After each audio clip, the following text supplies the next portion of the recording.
How are we doing today, guys? Today I have a quick tutorial for you, a quick video. We're going to go over the Robinson Arms M96 or the Stoner 63 clone.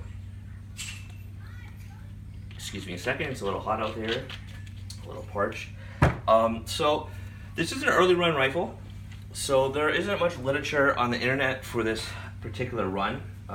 This is a 2001 gun, and it sat, I was fired maybe 100 rounds through it, and it sat for 17 years, and I recently bought it here in the Toronto area of Canada, and it needed to be torn down and needed to be checked to make sure, one, it's safe to fire, and two, that I could get everything lubed up and stuff so it's not running dry at the range. Unfortunately, when I came in, it did come with a manual, and anything I found, the manuals online are all late run guns. Some of the differences, it's got a different gas system. The newer ones have a different gas system and op rod, and it's attached to the charger handle differently. They also have different perforated sight, but that is purely cosmetic. Stuff like that. It also has different pins. These have HK pins and not solid roll pins. Well, there are roll pins, but they're not solid pins. But anyway, let's get started here. Just a quick video. So we're going to do a disassembly and reassembly for anyone that has an early run gun, which you can tell by the early gas system. How to break it down. This does have the bolt upgrade, which I'm thankful for. It doesn't have the Type 3 round tail, but it does have the Type 2 with the dovetail. Since this is a modular gun and it has the roll pin, since the modular gun has a quick release barrel, the gun will not fire with that bolt unless the barrel is properly seated, and that's a good thing, because if it isn't, that can result in death or blindness, or it's just not good at all. So this is chambered in 5.56, a 223. So first thing I'm going to do is we're going to make it safe. So let's remove the magazine. All right, clear the chamber. She's safe.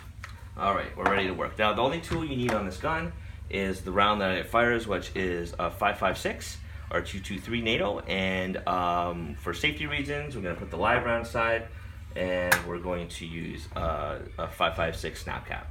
So first things first is what you're going to want to do is we're going to remove this rear pin right here, which on the gun it should be a capture pin. I'm missing a tiny roll pin I need to get fixed. So it is going to not capture and actually fully come out. So we're going to take that out, I'm going to set that aside. Now that would hinge down like this. Now this makes it totally feel strippable. You could remove the bolt, and then you can get down to the barrel if there was an obstruction or you needed to clean it quickly in the field. That works like that, just like an FN would. So we're going to take the second pin out here. Let's attach the mag well. So put this flat, take this pin out, and we're going to remove the trigger and firing assembly. So on these guns too, they're made out of stainless steel, so they don't have high tolerances. So you don't want to be dry firing them too much. Especially, you do not want to dry fire this when this is out. We're going to put this hammer back in position here like this for reassembly, but don't dry fire that. Because it will hit the outside and damage it. Also, you do not want to move the bolt or use the bolt on these guns if the gun is on safety. Just where the safety latch hits, it will cause damage. Okay, so next is we're going to remove the bolt carrier. So you would grab your round. There's a button right here. We're going to push that button in, recess it, and we're going to pull this out like this. Now your bolt is loose from the carrier, and you can remove your bolt. It's got basically a standard AR-15 M16 type bolt. The carrier is a little different, but the bolt face itself is about the same. And like I said, this is the Type 2 with the roll pin. So I'm going to put that aside. Excuse me, wait for a second here. Sorry about that, guys. Anyway, so we're going to move on here. I'm going to switch this over here, and we're going to remove the barrel. So you have a quick release button right here, right? If the gun was assembled and you need to remove the barrel in a combat situation, you would, with this hand here, like loading an M1 Garand, you put it down about 3 inches to you could push this button and pull out. But since the bolt carrier is not in the receiver, we just need to press the button, wiggle. This could be a little tough here sometimes there, but you don't want it too loose.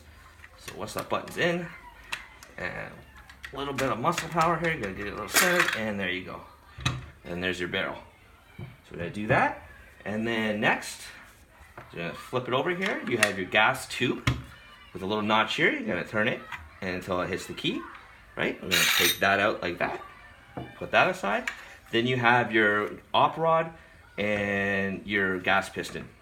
So to move this, you're going to push it in about 2 inches, and you're going to rotate 90 degrees. So it releases from the charger handle, and then that comes out. And that's basically it. That's how to field strip it. So there, you can put it down further. You can take out this pin here, and then you can take off the handguard. You can also remove the pins and take out the mag weld. This gun is totally modular. The Robinson did make a top conversion kit. The original Stoner 63s had belt fed. That was mostly what was used in Vietnam. The Marines had the 20-inch barrel rifle like this. Unfortunately, I think everyone should have been armed with one of these in Vietnam, as they're a better rifle than they were, in my opinion. But unfortunately, they went another way. They needed a new aircraft carrier-based fighter, so they went with that instead and went with the A1. And the SEAL teams did pick this up, though. So that's your basic disassembly, and then join me for part 2 where we reassemble.